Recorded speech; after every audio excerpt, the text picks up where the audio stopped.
Alors, tout d'abord, bonjour à tous. Donc, avec cette conférence, je vais vous présenter des éléments qui vont vous permettre de mieux vous oxygéner parce que c'est un élément essentiel dans le cadre de la performance des sports d'endurance et d'ultra longue endurance.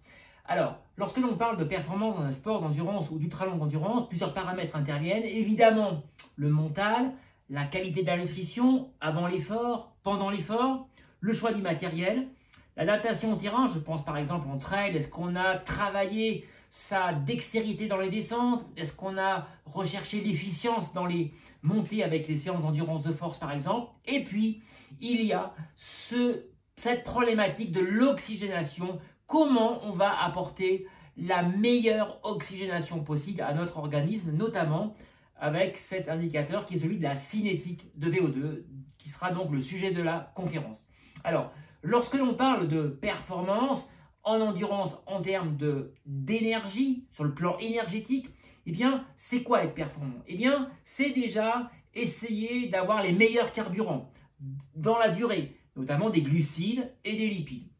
C'est aussi important de penser à compenser les pertes très importantes qui vont se produire par rapport à l'effort et notamment il n'y a pas que des sucres que vous perdez, mais il y a de l'eau, énormément d'eau. La transpiration, je vous rappelle, c'est 90% d'eau, puis avec la transpiration, eh bien par des sels minéraux et des vitamines qu'il va falloir évidemment compenser, sinon même si on apporte des glucides, au bout d'un moment ça ne marchera plus très bien. Et puis il est important d'envisager et de travailler la meilleure oxygénation parce que c'est un élément essentiel dans la production de l'énergie et on va le voir maintenant. Alors, en effet, lorsque l'on parle d'énergie dans le cadre de l'endurance, donc sur de la durée, il y a une fabrication qui se fait à partir de carburant et d'un comburant. C'est un peu comme un feu de bois. Lorsque vous faites un feu de cheminée, évidemment, il faut du bois et puis il faut de l'oxygène. Sinon, ça ne marche pas pour créer du feu. Eh bien, dans notre organisme, c'est pareil. Il faut des carburants. Alors, ce n'est pas du bois, c'est des glucides et des lipides pour l'essentiel. Et puis, eh bien, il faut aussi de l'oxygène, qui est donc le comburant, c'est-à-dire l'élément qui va permettre de créer au niveau de nos fibres musculaires et plus précisément d'une organite qui est dans nos fibres qu'on appelle les mitochondries, qui est le siège où se produit l'énergie. Eh bien, il va se créer une combustion d'un mélange entre le carburant et le comburant. Et cette combustion qui va se faire par un processus complexe, eh bien, va produire de l'énergie et au bout du bout, eh bien, le mouvement. Alors, lorsque l'on parle de performance en termes de ventilation, performance ventilatoire dans les sports d'endurance, eh bien, il faut rechercher précisément le meilleur débit possible d'oxygène et là sur la durée. Il n'est pas question de parler de VO2 max, j'insiste, parce que trop souvent la littérature dans les sports d'endurance et dans les préparations d'ultra longue endurance parle de VO2 max. La VO2 max étant le volume d'oxygène maximum que vous pouvez capter par unité de temps, par exemple la minute. Ce volume d'oxygène, on peut le tenir en général 4-5 minutes. On est donc très très loin d'une problématique des sports d'endurance ou d'ultra trail par exemple. Dans ce cadre-là, c'est la meilleure consommation d'oxygène dans la durée qui est recherchée et pas du tout la VO2 max. Alors, il faut savoir que dès qu'on parle d'oxygénation, eh bien, on parle d'une vitesse d'arrivée entre le moment où on prend l'air qui arrive dans les poumons. Là, il est trié, on ne ressort des poumons que de l'oxygène qui arrive donc dans nos cellules. Il y a une vitesse. Plus cette vitesse sera efficace, rapide et plus évidemment il y aura d'énergie qui va arriver au niveau de vos fibres musculaires et donc fabrication d'énergie. Et il y a des éléments qui interviennent dans cette vitesse. Premier élément, c'est la pression de l'air. Alors ça, on ne peut pas intervenir dessus puisqu'elle dépend directement de l'altitude. En effet, plus vous montez en altitude, plus la pression baisse et par conséquent, qui dit moins de pression, dit forcément moins de poussée de l'air et ensuite de l'oxygène dans l'organisme et donc forcément une moins bonne efficacité. Voilà pourquoi lorsqu'on veut faire un effort intense à haute altitude, c'est quasiment impossible parce qu'on n'a pas une vitesse d'arrivée de l'oxygène suffisante. Deuxième élément sur lequel là on va pouvoir intervenir, c'est la capacité de l'organisme à utiliser l'oxygène. C'est bien beau d'avoir de l'oxygène qui arrive, c'est bien beau de prendre de l'air, mais si on n'est pas capable de l'utiliser en grande quantité, c'est pas très bon. Donc, c'est sur cet élément-là qu'on va intervenir dans le cadre de nos entraînements. Alors, il y a des obstacles à cela, des résistances pour faire dans le cheminement de l'oxygène vers nos cellules. Premier de ces obstacles, il est au niveau des poumons, au niveau de l'alvéole pulmonaire. Il y a déjà une première résistance. Un deuxième obstacle est celui au niveau de la circulation sanguine elle-même. En effet, plus vous aurez une artère souple, plus ça sera facile pour faire circuler l'oxygène. Je vous rappelle que l'oxygène est transporté par l'hémoglobine et donc par le sang. Et donc, la fluidité sanguine est un indicateur essentiel pour la performance de la vitesse de l'oxygénation. Donc, c'est le deuxième endroit, le deuxième siège au niveau de la résistance. Ensuite, il y a une autre perte de pression qui va être au bout du bout, au niveau de l'entrée de l'oxygène dans nos mitochondries. Voilà, donc trois éléments, trois sièges de résistance. Et c'est au niveau de la circulation sanguine qu'on va pouvoir être le plus efficace dans nos entraînements pour l'optimiser et réduire au maximum cette perte de pression. Alors, lorsque l'on parle de vitesse d'oxygénation, on parle à ce moment-là de ce qu'on appelle le cinétique de VO2, c'est-à-dire la vitesse de déplacement de l'oxygène dans l'organisme. C'est sur ce paramètre-là qu'on va intervenir directement avec des séances très spécifiques. Alors, avant de rentrer dans le contenu des séances, je voulais vous montrer une situation avec un athlète performant et un athlète peu entraîné. Pour l'athlète performant, qu'est-ce qui va se passer? Très très vite, il va pouvoir aller chercher un haut niveau d'oxygénation et ensuite le maintenir sur un plateau élevé. Il y a, je le rappelle, une relation linéaire entre la fréquence cardiaque et la consommation d'oxygène. Plus votre fréquence cardiaque monte jusqu'à un certain niveau, plus la consommation, elle aussi, parallèlement monte. On voit que pour cet athlète, il y a une très rapide exploitation de l'oxygène, puis ensuite une tenue sur ce plateau élevé. Pour l'athlète peu aguerri, c'est lent, il faut du temps. Et donc, vous voyez, 2 minutes pour l'athlète expert, 4 minutes pour cet athlète-là, pour arriver à son plateau. Mais ensuite, c'est compliqué pour tenir le plateau. Donc, le manque d'entraînement fait qu'il y aura quand même une dette d'oxygène rapide. Il y aura toujours besoin d'oxygène en plus. Manque de résistance. Mais ce qui est intéressant, c'est ces deux aspects-là. Cinétique très rapide chez l'athlète performant, cinétique lente chez l'athlète peu expérimenté. Et alors, donc l'athlète peu expérimenté, cinétique lente, il faut s'adapter. Et un des éléments essentiels de l'adaptation, c'est au niveau de la durée des fractionnés dans vos séances de fractionnés. En effet, pour un débutant, il faut augmenter, ça peut paraître paradoxal, mais c'est essentiel, il faut augmenter le temps des fractionnés. Pourquoi? Pour lui laisser le temps à l'organisme d'aller chercher l'oxygène, puisque la cinétique est lente.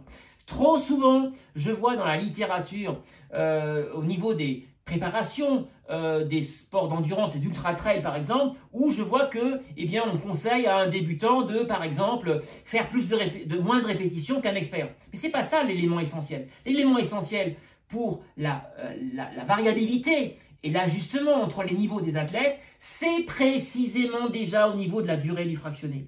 Lorsque l'on fait faire 3 blocs de 30-30, 30 secondes à bloc, 30 secondes de récupération, et on se dit, on va faire 3 blocs pour un expert et on fait un seul bloc de 30-30 aussi pour un débutant, c'est une erreur fondamentale. Il faut d'abord jouer sur cette adaptation par rapport à la cinétique de VO2. Alors, maintenant, on va rentrer dans les contenus des séances. Alors, avant de rentrer dans le détail vraiment très précis, je voudrais vous donner le cadre, parce qu'il est très important. Lorsque vous allez commencer vos séances, il faudra un temps d'échauffement long, progressif, et surtout le terminer par un temps de tenue au niveau du seuil 1, qui est le moment où il y a une première rupture, une première petite dette d'oxygène. Mais on est sur un très bon niveau d'oxygénation, autour de 75% de la fréquence cardiaque maximale. Pourquoi? Parce que ce moment-là va permettre déjà de réduire les résistances ventilatoires dont je vous ai parlé tout à l'heure. Et donc d'optimiser le travail qui va se faire après. Par conséquent, c'est important de ne surtout pas négliger l'échauffement. Il est déjà dans le qualitatif de la séance. Deuxième élément, c'est un nombre important de répétitions parce qu'on ne travaille pas, je vous l'ai dit, on ne travaille pas le volume d'oxygène maximum. L'idée, c'est pas de préparer un 400 mètres, mais bien un UTMB ou un ultra trail de 7, 8, 10 heures d'effort. Et donc, on va travailler le haut niveau d'oxygénation sur la durée. Je vous rappelle que l'oxygène sert à la fois en termes de comburant, mais en même temps, il est utile pour éliminer les déchets. Je rappelle que les lactates, qui est un des principaux déchets par la production d'un effort au niveau de travail avec de l'oxygène, eh bien, c'est précisément l'oxygène qui va permettre de resynthétiser les lactates et de les éliminer. Par conséquent, plus on a d'oxygène dans la durée, c'est extrêmement important pour tenir aussi l'effort dans la durée. Troisième élément, c'est la récupération. Elle doit être courte et relativement intense pour, là encore une fois, ne pas qu'il y ait de rupture d'oxygénation et qu'il y ait en permanence un bon niveau d'oxygénation. Alors maintenant, voyons les séances une à une. Première séance, issue, on va dire, du célèbre 30-30. Et vous voyez, eh bien, volontairement, je n'ai pas mis du 30-30. Pour le débutant, je propose un 45 secondes, donc plus long que le 30-30. 45 secondes de récupération parce qu'il lui faut un peu du temps quand même pour récupérer. Et de toute façon, sa fréquence cardiaque ne baissera pas aussi vite que l'expert. Et pour l'expert, 30 secondes de forte intensité et 15 secondes parce qu'il est expérimenté, son organisme est habitué à très vite récupérer. Et si je lui laissais plus de temps, il y aurait des chances que la fréquence cardiaque chute et donc il n'y ait pas ce plateau élevé en oxygénation. Entre les deux blocs, un temps assez court, 3 minutes, ça peut être 2 minutes pour un expert, mais on maintient le seuil 1 pour qu'il y ait toujours cette bonne oxygénation. Voilà, je rappelle, seuil 75% de la fréquence cardiaque, et vous voyez ici, il arrive à 90% de sa fréquence cardiaque, et donc un très bon niveau d'oxygénation élevé. Deuxième séance, cette fois-ci, 2 minutes, 8 fois 2 minutes, relâchement 1 minute, et là, je voulais vous montrer un autre paramètre de variation entre l'expert et le débutant, c'est au niveau du temps de relâchement. Cette fois-ci, le temps est le même de l'intensité, mais par contre, l'expert, on va réduire son temps de relâchement parce que, encore une fois, il va plus vite, facilement faire descendre sa fréquence cardiaque, dériver à la baisse. Et pour garder un bon niveau, eh bien forcément, je lui demande moins de temps de relâchement. Et on voit ici le plateau très important où il y a une très bonne durée de haut niveau d'oxygénation. Alors, ici, ce que vous voyez, c'est des pics de fréquence cardiaque qui n'ont rien à voir avec la cinétique de VO2. Vous voyez que là, c'est l'altitude, c'est un trailer. Je lui fais faire ce travail ici dans la montée. Dans la descente, je lui demande un travail de casse de fibres, c'est-à-dire de travail sur la dextérité, la résistance aux fibres musculaires par rapport au choc. Et donc, par exemple, des fractionnés d'1 minute à bloc. Voilà, et donc ça crée un stress. Et donc, ces pics de fréquence cardiaque qui n'ont donc rien à voir avec la cinétique de VO2. C'est juste pour vous le dire. Voilà, troisième séance encore plus technique, celle-là, ce qu'on appelle le balayage. Là, on va demander à l'athlète, une fois qu'il est au niveau du seuil 1, de faire des fractionnés de 3 minutes. Alors, ça peut être 5 minutes pour un expert, parce que là, cette fois-ci, vous allez me dire, j'augmente la durée pour l'expert, parce qu'il y a ici un facteur de fatigue. Et donc, le débutant ne pourra pas tenir suffisamment de fractionnés. Il va très vite se fatiguer. L'expert peut tenir plus longtemps. Vous voyez pourquoi il faut aussi jouer sur les différents facteurs qui interviennent sur la qualité d'une séance. Donc là, 3 minutes ou 5 pour l'expert. Et à chaque fois, on augmente de 5 pulses. De 3 à 5 pulses. Et ensuite, on redescend 1 minute. Donc c'est court, juste pour relâcher. Et ensuite, on recommence. Voilà, et on arrête lorsque on ne peut plus tenir le dernier fractionné, le temps qui a été imparti. Voilà, ici, vous voyez la montée progressive vers le seuil 2. Alors, on aurait pu continuer. Bon, l'athlète ici, en bleu, c'est l'allure. Vous voyez, l'allure est constante. Donc, c'est une très bonne séance. Et il bloque ici. On voit qu'il commence à descendre. Et donc, il arrête. Il ne peut pas continuer. Voilà, donc 3 séances de cinétique de VO2 à mettre en place dans vos entraînements. Voilà, j'espère vous avoir donné des éléments qui vous permettront maintenant de mieux comprendre cette dominante essentielle de la vitesse d'arrivée de l'oxygène dans vos cellules qu'on appelle donc la cinétique de VO2. Je rappelle que toutes mes conférences sont donc accessibles sur mon site en téléchargement. Et puis, je vous rappelle aussi que je suis coach au niveau du trail et aussi de tous les sports de longue et d'ultra longue endurance. Et je donne donc des conseils individualisés à distance. Merci à tous et puis à très bientôt pour une prochaine conférence. Merci.